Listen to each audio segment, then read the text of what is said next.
TTD Tirumala Vaikuntha Ekadashi తొక్కిసలాటలో ప్రాణాలు పోగొట్టుకున్న కుటుంబాల్ని మీరు గాలికి వదిలేసి దాంట్లో నుంచి మిమ్మల్ని నమ్ముకున్న మీ అఫీషియల్స్ ఎవరైతే మీరు రిక్రూట్ చేశారో మీరు రిక్రూట్ చేసిన టీటీడీ పాలక మండలిని తప్పించడానికి కాపాడటం కోసం ఈరోజు ఎన్ని డాన్సులు వేస్తూ తిరుమల పవిత్రతను పాడు చేస్తున్నారు.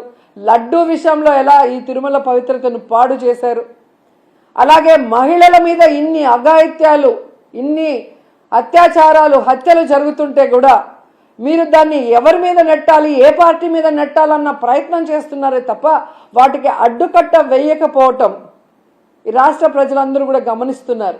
ముఖ్యంగా పవన్ కళ్యాణ్ గారు లా అండ్ ఆర్డర్ ఫెయిల్యూర్ అయింది, హోమ్ మినిస్టర్ ఫెయిల్యూర్ అయ్యారని చెప్పి అంత చెప్పిన తర్వాత కూడా ఇంతవరకు మీరు లా అండ్ ఆర్డర్ మీద దృష్టి పెట్టలేదు అంటే ఈ రాష్ట్ర ఇమేజ్ ఎంత దిగజారిపోయిందో దావోస్ పర్యటనలో మీకు ఒక్క ఎంఓయూ కూడా అవ్వకపోవటం అనేది ఇప్పటికైనా తెలుసుకొని రాష్ట్ర ప్రతిష్టని, పరువుని పెంచే విధంగా మీరు పరిపాలిస్తారని ఆశిస్తున్నాం.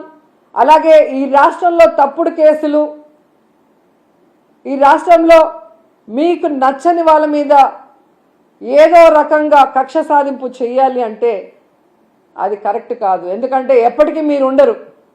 రాబోయే కాలంలో జగన్మోహన్ రెడ్డి గారు ఖచ్చితంగా ముఖ్యమంత్రి అవుతారు. ఎందుకంటే ఇప్పటికే ప్రజలు మీకు ఓటేసిన దానివల్ల వేసిన వాళ్ళు బాధపడుతున్నారు. ఈవీఎంల వల్ల మీరు గెలిచారనుకున్న వాళ్ళు మీరు దిగిపోవాలని ప్రార్థనలు చేస్తున్నారు. ఎందుకంటే మీ వల్ల పేదవాళ్ళకి ఉపయోగం లేదు, రాష్ట్రానికి ఉపయోగం లేదు, ఏ వర్గానికి కూడా ఉపయోగం లేదు. కాబట్టి ఇప్పటికైనా మీరు మీ సీనియారిటీని ఇచ్చిన మాట నిలబెట్టుకోవడంలో పెట్టండి. ఈ రాష్ట్రంలో పుట్టినందుకు 4 సార్లు ముఖ్యమంత్రిని మిమ్మల్ని చేసినందుకు ఈ రాష్ట్ర ప్రజలకు ఇచ్చిన వాగ్దానాలు నెరవేరుస్తూ ఈ రాష్ట్ర ప్రతిష్టని పెంచే విధంగా ముందుకు వెళ్ళండి.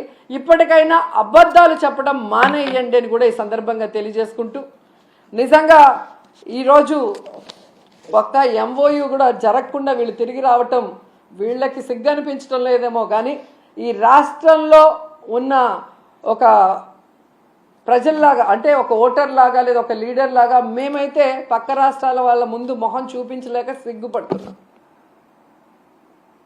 గతంలో ఎలాగైతే బాబు వస్తే జాబ్ వస్తుందన్నాడు, కేవలం వాళ్ళ బాబు లోకేష్ బాబుకే ఎమ్మెల్సీ ఇచ్చి మంత్రిని చేసుకున్నాడు. ఇప్పుడు 20 లక్షల మంది అబ్బాయిలకంతా ఉద్యోగం ఇస్తాం లేదా నిరుద్యోగ భృతి ఇస్తామన్నారు.